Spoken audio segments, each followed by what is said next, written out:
The Golden Rules for Crafting Great Logos, Part 2. Hello, and welcome back to another video here on e-commerce know-how.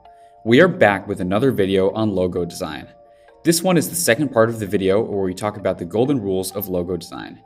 If you haven't watched the first part already, go ahead and watch that first. Now, if you are looking to venture into the e-commerce field, you will need to know how to create the perfect logo for your store. So let's take a look. Make people smile. A logo should be visually appealing, since it is what defines your company or brand when a customer first comes across you. Injecting some wit into the work will not only make your job more fun, but it can help your client if you're creating a logo for someone, that is, to become more successful too. It won't be appropriate for every profession, such as weapons manufacturers and tobacco firms, but whether you choose to work with those companies is another thing. The somewhat less contentious law and financial sectors are filled with companies identified by stuffy and sterile branding. Putting some humor into the identity for such clients is one way to set them apart. There's a balance though. Take it too far and you risk alienating potential customers. But regardless of the company, people do business with people, so a human, emotional side to your work will always have a level of relevance. Always get a second opinion. Don't underestimate the value of a second or third pair of eyes to identify things that you might have missed during the design stage.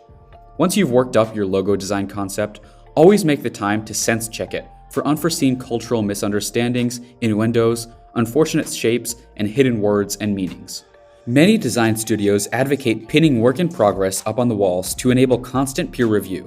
But if you're a lone freelancer, then try to find some trusted peers to cast an eye over your work, and return the favor, of course. Develop the rest of the brand world. A logo design is just one of the small components of a branding scheme, and should be developed in tandem with other activation points as part of a wider brand world.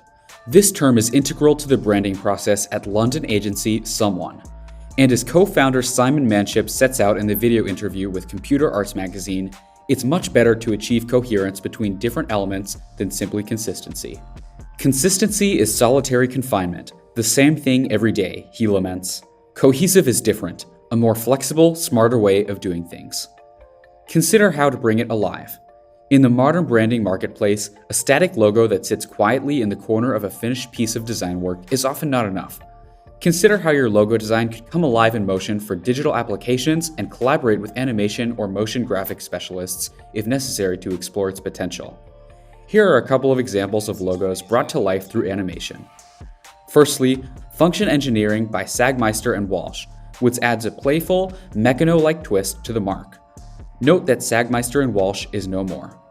And secondly, the University of the Arts Helsinki by Bond, which bends, twists, and distorts to enhance the dynamic, modern feel of the Type LED logo. As VR trends continue to evolve, more advanced immersive brand experiences are becoming increasingly accessible, and in recent years, branding agencies have also explored the potential in generative design and user participation to introduce a much more dynamic, unpredictable component to logo design. This is not always possible, of course, but keep an open mind and experiment with new techniques when you can. Help your client roll it out. Thorough brand usage guides should cover everything from color options to minimum and maximum sizes at which logo design should be used, positioning rules, spacing, including exclusion zones from other design elements, and any definite no-nos, such as stretching or distorting. Some agencies swear by them to ensure a smooth, consistent handover to a client's in-house team. Others feel that they can be overly restrictive and prescriptive. Deal with public criticism. In recent times, social media has become more prevalent, and every man and his dog has developed an opinion about design. Accordingly, this final point has developed from an occasional annoyance into something that anyone working on a relatively high-profile rebranding exercise should bear in mind. As we've set out above, a great branding scheme is about much more than a logo design, but on platforms such as Twitter, when a newly released project is often encapsulated by a single image, this is often the first and only thing the public jumps upon. Let's take a look at an example here. London-based Design Studio has experienced this backlash several times, first with Airbnb, and more recently with the Premier League. Johnson Banks embraced the growing interest in design and harnessed it during the design process itself in a hugely ambitious, fully open source rebrand of Mozilla, involving the public at key stages of the process and enabling them to steer the creative routes chosen. Firefox also took a similar route in 2018 and asked the public to help pick its new logo. Be thick-skinned.